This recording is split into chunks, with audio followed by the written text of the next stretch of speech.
ദീപാവലി അഥവാ ദീപാവലി എന്ന് കേൾക്കുമ്പോൾ നമ്മുടെ മനസ്സിലേക്ക് വരുന്ന ഒരുപാട് ചിത്രങ്ങളുണ്ട്. ഒരുപാട് ദീപങ്ങൾ, മധുര പലഹാരങ്ങൾ, പടക്കങ്ങൾ, ഗിഫ്റ്റുകൾ, അങ്ങനെയൊക്കെ. ഇന്ത്യയിൽ മാത്രമല്ല ദീപാവലി ആഘോഷിക്കുന്നത്. Sri Lanka, Nepal, Fiji, Singapore, Mauritius ഈ രാജ്യങ്ങളിലെല്ലാം ദീപാവലി നല്ലപോലെ ആഘോഷിക്കാറുണ്ട്. എന്നാൽ എന്താണ് ദീപാവലി? എന്തിനു വേണ്ടിയാണ് ദീപാവലി ആഘോഷിക്കുന്നത്? ഇതിൻ്റെ പിന്നിലെ കഥ എന്താണ്? ഈ വീഡിയോ ദീപാവലിയെ പറ്റിയുള്ള കംപ്ലീറ്റ് ഹിസ്റ്ററിയാണ്. അപ്പോൾ വീഡിയോ പൂർണ്ണമായി കാണുക, മനസ്സിലാക്കുക. Let start. ഇന്ത്യയിലെ പല ഭാഗത്തും ദീപാവലിക്ക് പല കഥകളാണുള്ളത്. നോർത്ത് ഇന്ത്യയിൽ ഒരു കഥയാണെങ്കിൽ നമ്മുടെ സൗത്ത് ഇന്ത്യയിലേക്ക് വരുമ്പോൾ അത് മറ്റൊരു കഥയാണ്. ഇനി ജൈന മതത്തിലും സിഖ് മതത്തിലും ദീപാവലിക്ക് വ്യത്യസ്ത കഥകളാണുള്ളത്.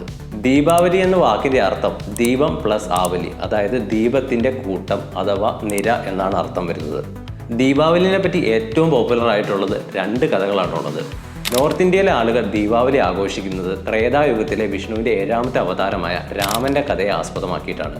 14 വർഷത്തെ വനവാസത്തിന് ശേഷം രാമൻ രാവണനെ വധിച്ചിട്ട് സീതയെ മോചിപ്പിച്ച് ലക്ഷ്മണനുമായി അയോധ്യയിലേക്ക് എത്തി. ആ ദിവസം അയോധ്യയിലുള്ള ജനങ്ങൾ ഇവരെ ദീപങ്ങൾ തെളിയിച്ച് സ്വീകരിച്ചു.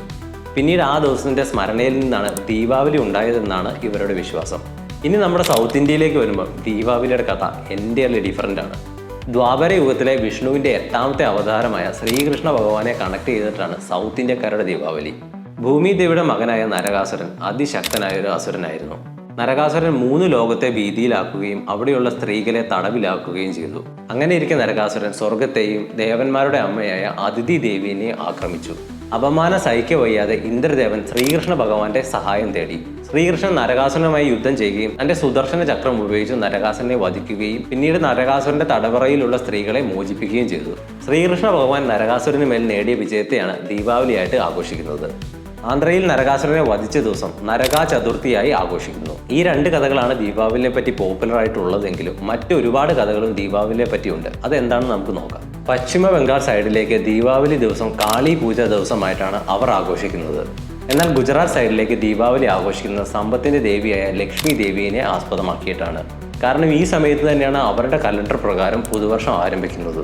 അതുകൊണ്ട് പുതുവർഷം സമ്പത്തും ഐശ്വര്യവും നിറഞ്ഞതാക്കാൻ ഇവർ ലക്ഷ്മി ദേവിയെ ആരാധിച്ചുകൊണ്ട് ദീപാവലി ആഘോഷിക്കുന്നു. ഇനി ജൈന മതവിശ്വാസികൾ ദീപാവലി ആഘോഷിക്കുന്നത് അവരുടെ ദൈവമായ ലോർഡ് മഹാവീര്യയുടെ നിർവ്വാണത്തെ തുടർന്നും അദ്ദേഹത്തിന്റെ തന്നെ ശിഷ്യനായ ഗൗതം സ്വാമിയുടെ സർവ്വജ്ഞാനം നേടിയ ദിവസത്തെ ആസ്പദമാക്കിയിട്ടാണ്.